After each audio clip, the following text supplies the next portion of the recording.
Comenzamos el segundo bloque del programa Tripalium de hoy con la entrevista del doctor Carlos Prosperi.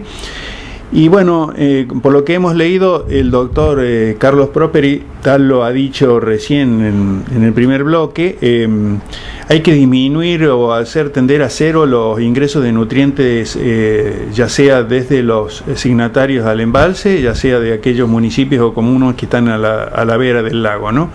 Pero, doctor, ¿usted tuvo que ver con la colocación de los difusores de fondo que hará 3 o 4 años se colocaron? Sí, en el informe que hicimos proponiendo la colocación de estos difusores, en ese mismo informe, si bien recomendábamos que se hiciera, aclarábamos que esto era nada más que un paliativo, pero no una solución. Es decir, como se dice vulgarmente, es la aspirina, pero no se cura la enfermedad. Lo que pasa es que, bueno, mientras uno se cura la enfermedad, es lógico que se tome una aspirina para, entre tanto, ir bajando la fiebre, pero hay que hacer medidas de fondo que son bastante más importantes, ¿no? El tema, justamente en el bloque anterior, explicábamos la mortandad de peces por falta de oxígeno. Entonces, todo lo que sea inyectarle oxígeno de manera forzada, no, oxígeno en realidad no es oxígeno, es aire lo que se le inyecta, pero bueno, el aire, el 80% es nitrógeno, que no tiene importancia. Lo que a uno le interesa es el 20% de oxígeno que tiene el aire. Justamente la idea es, por un lado, favorecer el crecimiento de otros organismos, además de las cianobacterias, entre ellos, por ejemplo, los peces, por ejemplo, lo que se llama el zooplancton, que son microcrustáceos o protozoos que se pueden alimentar de las bacterias, de las algas, o iba a decir bacterias porque en realidad son cianobacterias, y de esa manera controlar el crecimiento. Y otra cosa que es importante, que los nutrientes se van sedimentando al fondo del lago, todo ese nitrógeno y fósforo que les llega a través, como decíamos, de las cenizas o de la materia fecal, se va sedimentando en el fondo, y en el fondo hay bacterias anaeróbicas quiere decir que crecen sin oxígeno, sin aire, anaeróbicas, y estas bacterias se encargan de reciclar sobre todo el fósforo, que después pueden reutilizar las algas que están en la superficie. Es decir, hay una interacción entre las bacterias de fondo con las cianobacterias de superficie. Si nosotros oxigenamos el agua del lago,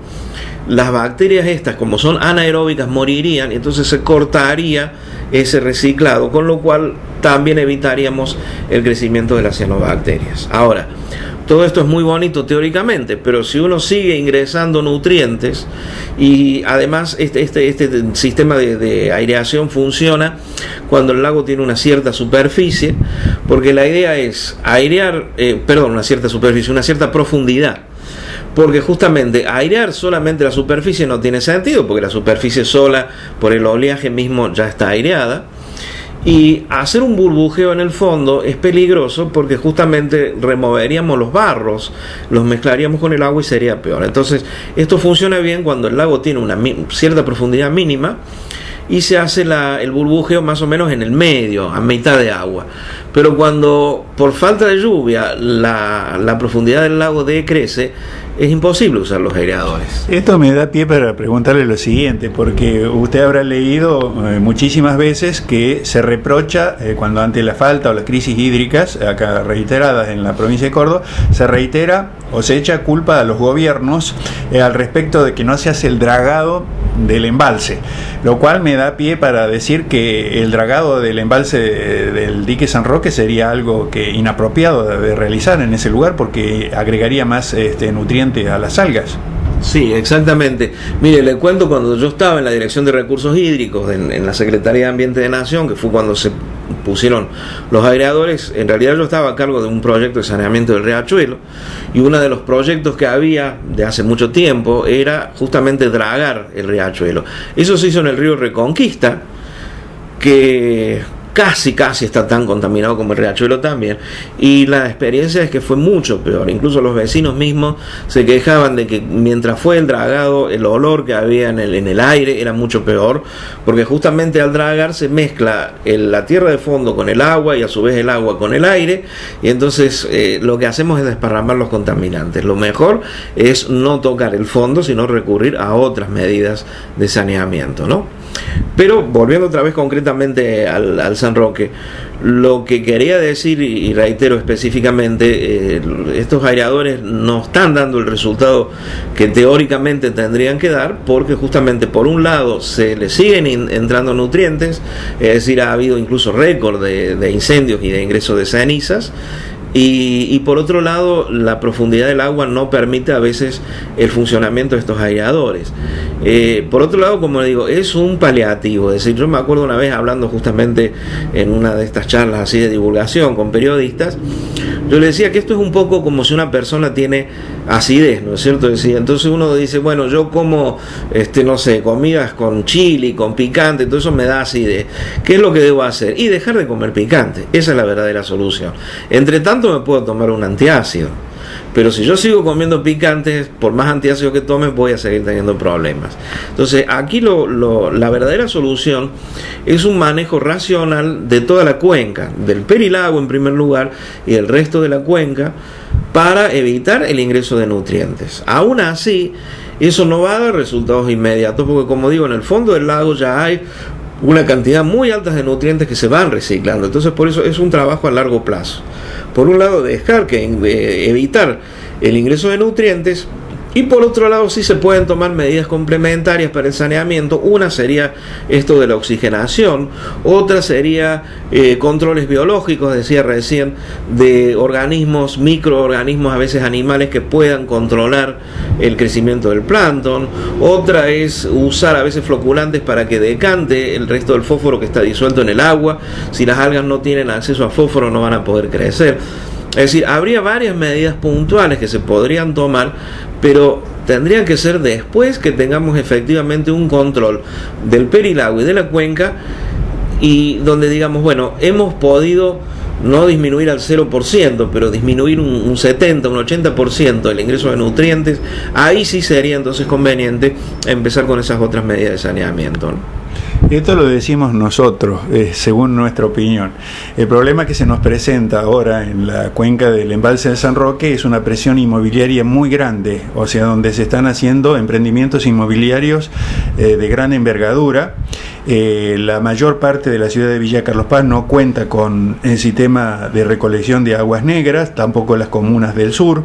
Por lo tanto, la zona de mayor densidad poblacional es la que está impactando sobre los cursos de agua y sobre el mismo embalse. Además, hay que tener en cuenta que todos los barrios de la ciudad de Villa Carlos Paz y de las comunas del sur que cuentan con sangrías y pozos negros, si en este preciso momento pues, se contara con recolección de líquidos cloacales, esos pozos ya han generado nitratos y fosfatos que a través de la lixiviación van a seguir percolando hacia el curso del agua. O sea que, como está diciendo usted, este es un problema que tiende hacia varios años encontrarle una solución efectiva, siempre y cuando se tomen los comandos en este momento, ¿no? Sí, digamos, estas cosas que son así tan globales, cuando uno busca a veces cuál es la causa o quién tiene la culpa, en realidad nadie tiene la culpa y todos tenemos la culpa, porque es una serie de cosas que intervienen, injustamente intereses económicos, desidia y un montón de otras cosas, y como justamente las soluciones son a muy largo plazo y los resultados no se van a ver en el corto plazo, entonces a veces hay poco interés en solucionarlo. Y como digo, está el engaño, además de que cuando llueve parece que las cosas se solucionan, entonces decimos, bueno, ya llovió, ya está todo bien, ya no nos preocupamos más. Esto del crecimiento inmobiliario lo vimos, nosotros estuvimos trabajando bastante tiempo en el dique La Quebrada también, y justamente Río Ceballos en los últimos años también ha crecido mucho y de manera muy digamos desordenada, porque justamente ya prácticamente casi que Río Ceballos, Villa Allende, Unquillo están siendo casi como suburbios de la ciudad de Córdoba, y hay mucha gente que no tiene posibilidades económicas de hacerse su casa en algún barrio de Córdoba, se va a esos lugares y lo hace con el mínimo posible de gasto. Entonces a veces no hay pozos negros, a veces no hay tratamiento de líquidos cloacales, y todo eso va directamente al embalse de La Quebrada y contribuye también a la contaminación, ¿no? Doctor, para ir cerrando ya esta nota, ¿cuál sería la metodología de trabajo? Nosotros le podemos decir que desde la Fundación vemos como que hay un desorden a nivel de Estado, y cuando digo a nivel de Estado es que supera a los gobiernos, porque ahí también tendríamos que estar involucrados los ciudadanos, ¿no? Se habla mucho de obras hidráulicas, como si la solución viniese solamente por ese lado. Nosotros creemos que eso pertenece, digamos, un pensamiento de muchas décadas hacia atrás. Ya no hay que pensar solamente en las obras hidráulicas, sino en la vida de la cuenca o en la vida del cuenco que es receptor de las aguas, ¿no? ¿Cuál sería su opinión al respecto, la metodología de trabajar sobre el tema? ¿Esto es una cuestión solamente de ingenieros hidráulicos o ingenieros especialistas en el tema del agua, o quiénes deberían trabajar en esto? Y bueno, como decía antes, es una cuestión colectiva. Una de las cosas, por ejemplo, que todos, me incluyo, reclamamos, es hacer obras hidráulicas para poder tener más cantidad de agua y no tener que estar sufriendo cuando estamos terminando el invierno y antes que empiece el verano, rogándole a San Pedro que nos haga llover.